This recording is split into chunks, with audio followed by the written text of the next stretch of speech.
నమస్తే, పీడబ్ల్యూ న్యూస్కి స్వాగతం. నేను పరశురామ్.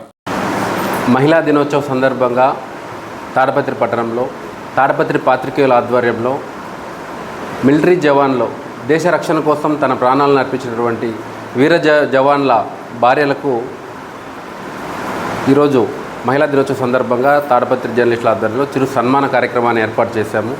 మా ఆహ్వానాన్ని మన్నించి వాళ్ళ విలువైన సమయాన్ని కేటాయించి మన తాడపత్రికి వచ్చేసి మనకు అవకాశం కల్పించారు.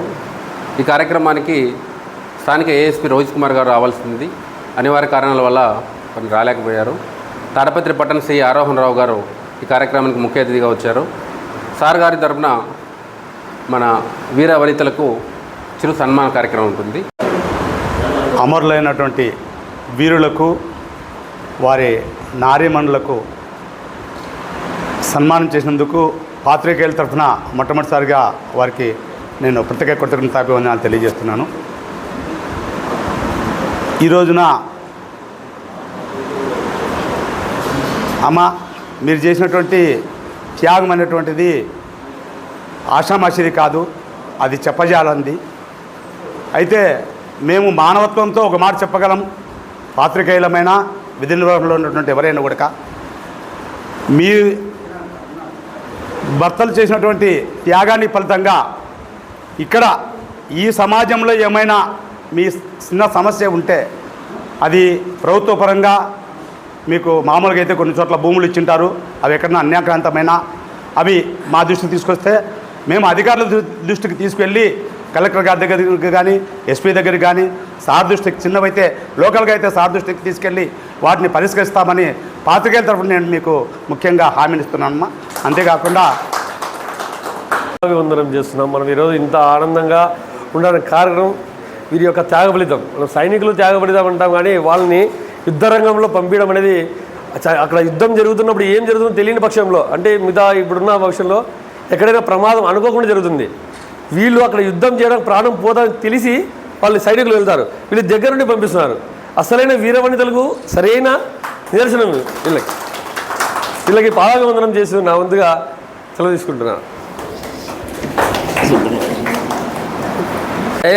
దయనీయమైనటువంటి పరిస్థితులు ఉన్నటువంటి ఒక మురికి వాడలో పిల్లలందరినీ అక్కున చేర్చుకొని కుష్ఠవ్యాధి గ్రస్తులు ఎవరైతే ఉన్నారో మామూలుగా అయితే ఎవరు దగ్గరికి రానివ్వరు.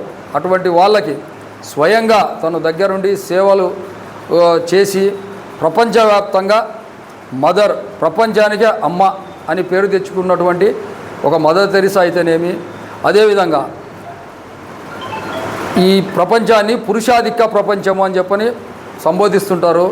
అటువంటి పురుషాధిక్య ప్రపంచంలో హర్యానా గ్రామంలో జన్మించినటువంటి, అంటే ఆ గ్రామంలో అమ్మాయి పుడితే బియ్యపు గింజని గొంతులో వేసి చంపేసే ఆచారం ఉన్నటువంటి గ్రామంలో జన్మించినటువంటి ఒక బాలిక. ఆ బాలిక తండ్రి ఆడపిల్లలంటే విపరీతమైనటువంటి అభిమానం. ఎక్కడ ఆ ఏడుపు విని బాలిక పుట్టిందని చెప్పని ఆ గ్రామస్తులు పొద్దున్నే అమ్మాయి గొంతులో బియ్యపు గింజ వేసి చంపేస్తారనే భయంతో రాత్రి అర్ధరాత్రి ఆ చిన్న పసిగుడ్డును తీసుకొని ఆ ఊరు వదిలి పారిపోవడం జరిగింది. తదనంతరం ఆ అమ్మాయి ఉన్నత విద్య చదువుకొని మరెవరో కాదు, అంతరిక్షానికి, ఎవరు చేరనటువంటి ప్రదేశానికి, ఎవరు సాహసం చేయనటువంటి అంతరిక్షంలోకి వెళ్ళి అక్కడ పరిశోధనలు చేసి విధి ప్రమాదవశాత్తు దురదృష్టవశాత్తు ప్రాణాలు కోల్పోవడం జరిగింది.